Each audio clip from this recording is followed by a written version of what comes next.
میں بھی جب قلات میں گیا نا، 2 مہاراج سے ملاقات ہوئی، دونوں کی شادی نہیں ہوئی تھی. ایک تو ینگ تھے ذرا، دوسرے تھوڑے ایجڈ تھے، ان کا انٹرویو نہیں آیا.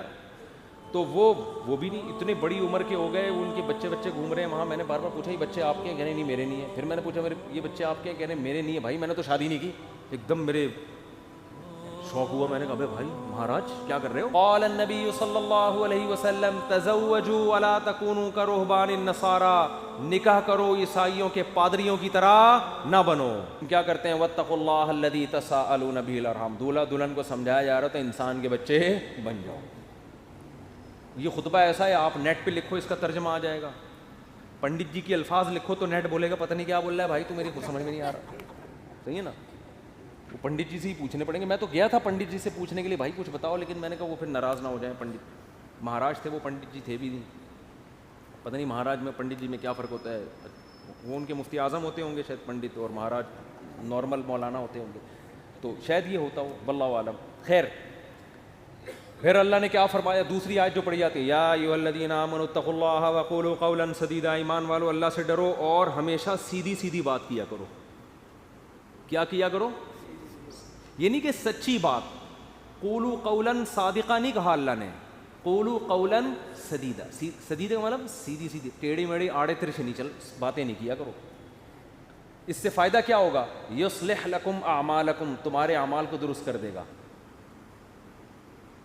یہ میاں بیوی کو سمجھایا جا رہا ہوتا ہے کہ ابھی سے نا سیدھی بات کرنا سیکھو.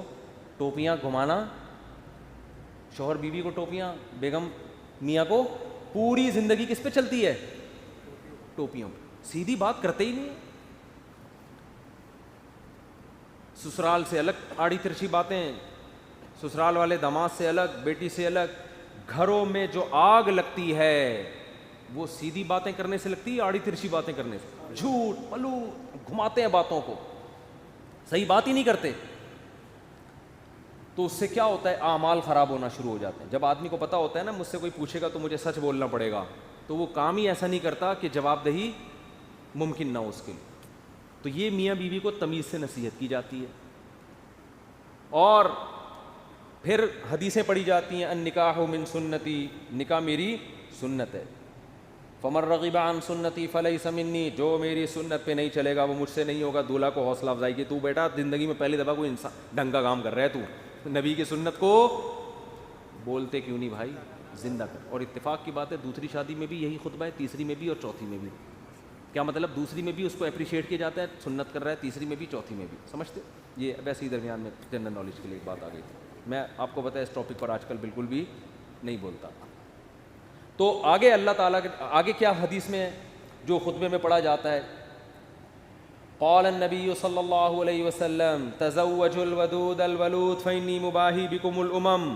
ایسی عورت سے نکاح کرو محبت کرے اور تمہیں اولاد زیادہ دے، میں قیامت کے دن تمہاری کثرت پہ فخر کروں گا. میاں بیوی کو سمجھایا جاتا ہے نسل مت روکنا، تمہارا ملاپ پائیدار، کامیاب، خوشیوں بھرا اور آخرت میں ترقی کا سبب جبھی ہو سکتا ہے جب تم دونوں اولاد کی کثرت چاہو. شروع میں ہی چاہتے ہیں کہ ہمارے اولاد نہ ہو، اس کی بھی نفی کی گئی. اور کیا پڑھا جاتا ہے خطبے میں؟ وقال النبی صلی اللہ علیہ وسلم تزوجوا ولا تکونوا کرہبان النصارى، نکاح کرو عیسائیوں کے پادریوں کی طرح نہ بنو. میں بھی جب قلات میں گیا نا، 2 مہاراج سے ملاقات ہوئی، دونوں کی شادی نہیں ہوئی تھی. ایک تو ینگ تھے ذرا، دوسرے تھوڑے ایجڈ تھے، ان کا انٹرویو نہیں آیا. تو وہ بھی نہیں، اتنے بڑی عمر کے ہو گئے، ان کے بچے گھوم رہے ہیں وہاں. میں نے بار بار پوچھا یہ بچے آپ کے ہیں؟ کہنے نہیں میرے نہیں ہیں. پھر میں نے پوچھا یہ بچے آپ کے ہیں؟ کہنے میرے نہیں ہیں. بھائی میں نے تو شادی نہیں کی. ایک دم میرے شوق ہوا. میں نے کہا بھائی مہاراج کیا کر رہے ہو؟ اس میں پرانے کوئی ڈائلاگ یاد ہے نا، وہ مہاراج اس طرح کے ایک دم اسٹائل سے آتا تھا، وہ مہاراج. تو میرے منہ سے ایک دم مہاراج آپ اپنی ایج دیکھو تو کیسے ہی گزارا ہو رہا ہے. تو انہوں نے کہا بھائی ہم جو مندر کے لیے قربانی دیتا ہے نا، پھر اپنے پرانے والے مہاراج کی انہوں نے مجھے تصویر دکھائی، یہ میرے پیر تھے، ان کا میں نائب بنا تھا. تو جو اپنے آپ کو مندر کی خدمت کے لیے وقف کر دیتا ہے، شادی نہیں کرتا کہ بس مندر کی خدمت ہی کرنی ہے، وہ پھر اس مندر کا مہاراج بنتا ہے. تو ان کا مذہب ہوگا، میں ان پہ طنز نہیں کر رہا، وہ ان کا جو مذہب ان کو سکھاتا ہے. میں نے ان سے کہا لیکن مجھے تو موقع مل گیا. میں نے کہا آپ کا مذہب آپ کو یہ کہتا ہے کہ آپ شادی نہ کریں, ہمارا مذہب ہمیں یہ کہتا ہے کہ مر رغب عن سنتی فلیس منی. نبی نے فرمایا جو نکاح نہ کر کے میری سنت سے اعراض کرے گا اس کا مجھ سے کوئی تعلق نہیں.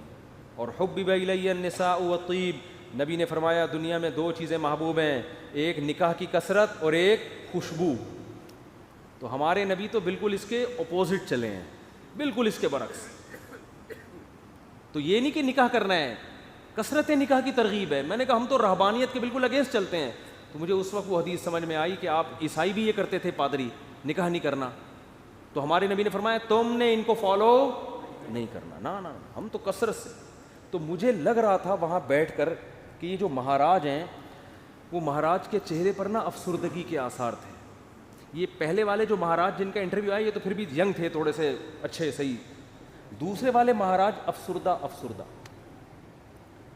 گھٹنوں میں بھی پرابلم, کچھ مسائل بھی تھے بیماریوں کے. تو میں مہاراج سے ریکویسٹ کرنے والا تھا کہ کر لیں شادی, یہ مسائل آپ کے نیچرل لائف کا کوئی آلٹرنیٹ نہیں ہے. مندر کی خدمت شادی کر کے بھی ہو سکتی ہے. اب شادی کی ہوتی, یہ بچے آپ کے ہوتے ہیں, یعنی اسی جیسے ان کو لگا دیتے مندر کی خدمت پہ. اگر آپ کا یہ نظریہ ہے, میں ترغیب نہیں دے رہا ہوں ان کو, کیا خیال ہے؟ جیسے ہمارے بیٹے ہیں تو میری خواہش ہے کہ یار وہ بیٹے عالم بنے, اللہ خواہش کو پورا کرے. مہاراج میں جو باتیں آپ سے کر رہا ہوں آپ تنہائی میں بیٹھ کے ان باتوں پہ غور کریں. اب اللہ کرے اب تک کر رہے ہو غور. چکر میں تو ڈال دیا ہم نے, مہاراج کو ہم نے چکر میں ڈال دیا. مہاراج اب بیٹھ رہا ہوگا یار مسئلہ کیا ہے, بات تو صحیح کی ہے بندے نے, زندگی بھی برباد کر دی.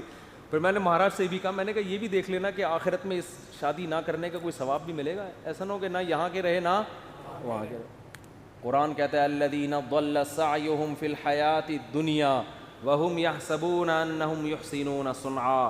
قرآن کے الفاظ ہیں. بھائی ہندو یہ نہ سمجھیں کہ میں تو اسلام کی بات کروں گا نا, آپ کا مذہب اگر یہ کہتا ہے تو ٹھیک ہے بھائی آپ اس کو فالو کریں, آپ کو نہیں سمجھ میں آ رہا تو ہم کیا کہہ سکتے ہیں. لیکن ہمارا جو مذہب ہے وہ ہمیں کیا کہہ رہا ہے, وہ یہ کہہ رہا ہے کہ الذین ضل سعیہم فی الحیاۃ الدنیا. کچھ لوگ دنیا میں ایسے ہیں کہ جن کی کوششیں برباد ہو جائیں گی دنیا میں, حالانکہ وہ یہ سمجھ رہے ہیں کہ وہ بہت اچھا کام کر رہے ہیں. دیکھو ایک آدمی غلط کام کر رہا ہوتا ہے, غلط کو غلط سمجھ کے, اس کو پتہ ہے بھائی چرس پینے کا آخرت میں کوئی ثواب ملے گا, اور چرسی کو امید بھی نہیں ہوتی. وہ کہہ رہا ہو یار مجھے پتہ ہے آخرت میں بربادی ہے لیکن اب مزے اڑا لوں تھوڑی دیر کے.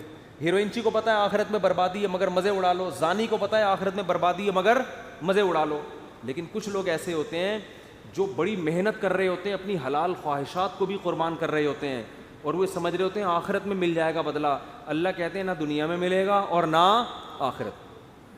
کیونکہ پیپر جو اللہ نے بنایا ہے نا اس کو فوکس کرنا ہے آپ نے. پیپر فزکس کا ہے اور آپ ریاضی کے مشکل ترین سوالات لے کے بیٹھ گئے, اور جو فزکس کا آسان سوال تھا اس کا آپ اس کو حل نہیں کر رہے. کیمسٹری کا آسان سوال تھا پانی کا فارمولا کیا ہے, ہائیڈروجن ڈائی آکسائڈ ہے نا, یہ بہت آسان تھا. آپ کہہ رہے تو بہت آسان ہے یار, یہ نہیں حل کرتا میں. مجھے اصل میں ایک فزکس کا ایک بڑی پیچیدہ ایکویشن ہے, اس کو میں حل کر سکتا ہوں. اس کو بیٹھ کے آپ نے حل کرنا شروع کر دیا. عقل مند کہے گا بھائی تیرے سے جو پوچھا گیا ہے اس کو تو فوکس کر, جو سوال پوچھا نہیں جا رہا اس کا جواب کیوں دے رہا ہے. اب آپ جواب میں یہ کہیں یار دیکھو میری اتنی محنت کر کے میں نے فزکس کی اس ایکویشن کو حل کیا ہے, میں یہ سوچ بھی نہیں سکتا کہ ممتحن اور ایگزامینر میری اس محنت کو ضائع کر دے, یقیناً 100 نمبر دے گا. اس سے کیا ہے 100 نمبر تجھے ہائیڈروجن ڈائی آکسائڈ لکھ دیتا مل جاتا ہے. آپ کے اتنے آسان سوال کے 100 نمبر نہیں ہو سکتے. یہ دلیل صحیح ہوگی نہیں یاری بات میرا خیال ہے. او بھائی یہ دلیل بالکل غلط ہوگی کہ یہ نہیں دیکھا جاتا کہ سوال مشکل ہے یا آسان. ہم نے دیکھا نا یوٹیوب پہ ایک ہندو کرالنگ کرتا ہوا پتہ نہیں دلی سے یو پی جا رہا ہے یا کہاں جا رہا ہے, لیٹ کے کہہ رہا ہے بھائی یہ پتہ نہیں کون سے بھگوان ہے جس کی روح خوش ہو جائے گی اس سے. تو آپ محنت بہت کر رہے ہیں, اس کا رزلٹ کیا ہے؟ 0. نبی صلی اللہ علیہ وسلم کو اطلاع ملی نا کہ ایک پیدل حج کرنے جا رہا ہے کوئی, منت مانی بھی اور طاقت بھی نہیں تھی. آپ نے فرمایا اللہ کو اس کی ضرورت نہیں ہے کہ تم اپنے آپ کو اس مصیبت میں ڈالو, یہ تو تمہاری اپنی تمہاری وہ ہے نا. اگر آپ میں استطاعت نہیں اور آپ پیدل جا رہے ہیں حج کرنے کے لیے تو یہ وہ چیزیں جو آپ نے اپنے اوپر لازم کر لی ہیں. تبھی قرآن کہہ رہا ہے لا تحرموا طیبات ما احل اللہ لکم, جو پاکیزہ چیزیں اللہ نے حلال کر دی ان کو حرام مت کرو, اپنے اوپر خامخواہ کی پابندیاں مت لگاؤ. ان پابندیوں سے تم تو ڈپریشن میں جا سکتے ہو, صحت برباد کر سکتے ہو. یہ ہم سے امیدیں مت لگانا کہ آخر میں تمہیں آخرت میں اس کا اجر ملے گا. 0 نمبر ہوں گے تمہارے, بلکہ الٹا گناہ ہوگا. تو میں ان سے کہہ رہا تھا بھائی تم شادی کر لیتے, بیوی بچے ہوتے, تمہاری ڈیزائرز پوری ہوتی ہیں, صحت اچھی ہوتی, تمہیں اولاد ملتی, اولاد کے تو دیکھ کے انسان کی بانچیں کھل جاتی ہیں. لیکن مہاراج کا اپنا نظریہ, وہ اپنی سوچ. بہرحال یہ بات, ہاں نکاح کے خطبے کی بات کر رہا تھا. تو نبی نے کیا فرمایا, تزوجوا ولا تکونوا کرہبان النصارى, نکاح کرو بھائی راہبوں کی طرح مت بنو. وہ سمجھتے ہیں نہ کر کے اللہ کو خوش کر لیں گے, ایسا نہیں ہے. نکاح کرنے سے اگرچہ تمہاری خواہش پوری ہو رہی ہے, تمہاری ڈیزائرز پوری ہو رہی ہیں, تمہارے لیے ایک لذت کا سامان پیدا ہو رہا ہے, لیکن اس ڈیزائرز پوری کرنے سے اللہ ناراض نہیں ہوتا, بلکہ اللہ اور خوش ہوتا ہے.